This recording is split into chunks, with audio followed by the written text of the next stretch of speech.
আসসালামু আলাইকুম, সবাই কেমন আছো? আরেকটা নতুন রেসিপি নিয়ে চলে আসছি। আর আজকে আমি তোমাদের সাথে শেয়ার করব সাগুদানার এই মজার ইয়াম্মি পায়েসের রেসিপিটা।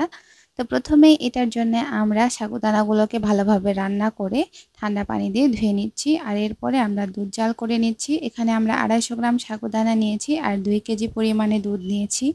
এরপরে আমরা 2 টেবিল চামচ পরিমাণ পোলাওয়ের চাল নিচ্ছি আর সেটাকে ভালোভাবে ধুয়ে নিয়ে আমরা একটু থেতো করে নিচ্ছি। তোমরা এটা চাইলে শিলপাটায় বেটেও নিতে পারো।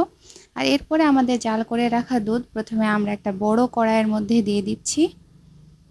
আমরা প্রথমে অল্প পরিমাণে দুধ অ্যাড করেছি যেন চালগুলাকে প্রথমে সেদ্ধ করে নিতে পারি।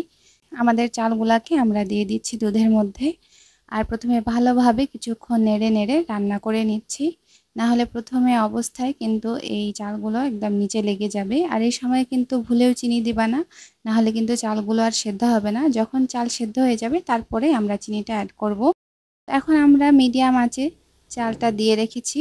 আর পায়েস ফ্লেভারের নিয়ে আসার জন্য আমরা এখানে একটা এলাচ থেতো করে দিচ্ছি আর এরপরে দিয়ে দিচ্ছি একটা তেজপাতা। আমরা এক্সট্রা আর কোনো মশলা এখানে দিচ্ছি না। এরপরে আমরা অল্প আঁচে দিয়ে দিচ্ছি চুলোটাকে আর আমাদের চালগুলোকে সেদ্ধ হতে দিচ্ছি। প্রায় 20 থেকে 30 মিনিট মতো সময় লাগবে আমাদের চালটা সেদ্ধ হতে, যেহেতু অল্প চাল নিয়েছি আমরা। তো কিছুক্ষণ পর পর এভাবে নেড়ে দিতে হবে যেন এটা নিচে লেগে না যায়। তো এখন আমাদের চালটা সেদ্ধ হয়ে গিয়েছে। এইখানে এখন আমরা 1 কাপ পরিমাণ চিনি অ্যাড করে দিচ্ছি আর ভালোভাবে নেড়ে নিচ্ছি যতক্ষণ না আমাদের চিনিটা গলে যাচ্ছে। আর এই তো আমাদের চিনিটা এখন গলে গিয়েছে। এই সময়টায় আমরা আমাদের রান্না করে রাখা সাবুদানাগুলো দিয়ে দিচ্ছি।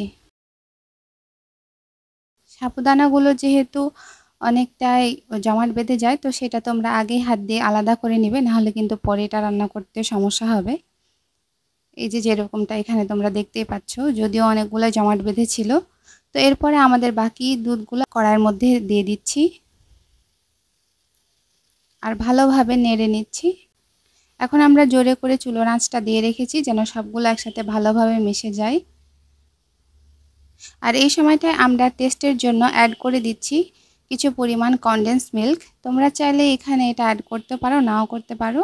এটা দিলে টেস্টটা একটু বেশি অন্যরকম স্বাদের হবে আর এটার থিকনেসটা বৃদ্ধি পাবে, সেজন্য আমরা এই কনডেন্স মিল্কটা এখানে ইউজ করেছি। আর এবার সবগুলোকে আবারও ভালোভাবে মিশিয়ে নিচ্ছি। আর এই সময়টায় চুলো আঁচটা জোরে করে দিয়ে রাখতে হবে। আর কিছুক্ষণ সময় নিয়ে আমরা 2 থেকে 3 মিনিট মতো ভালোভাবে ফুটিয়ে নিচ্ছি।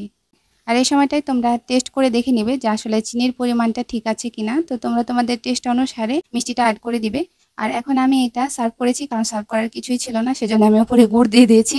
তো যাই হোক, এটা দেখতে আমার কাছে অনেক ভালো লাগছিল আর খেতেও অনেক টেস্টি। তো বাসায় ট্রাই করলে আমাকে জানাতে ভুলবা না কিন্তু। আজকের ভিডিও ছিল এই পর্যন্তই। দেখা হচ্ছে নেক্সট ভিডিওতে। সবাই ভালো থাকো। আল্লাহ হাফেজ, টাটা।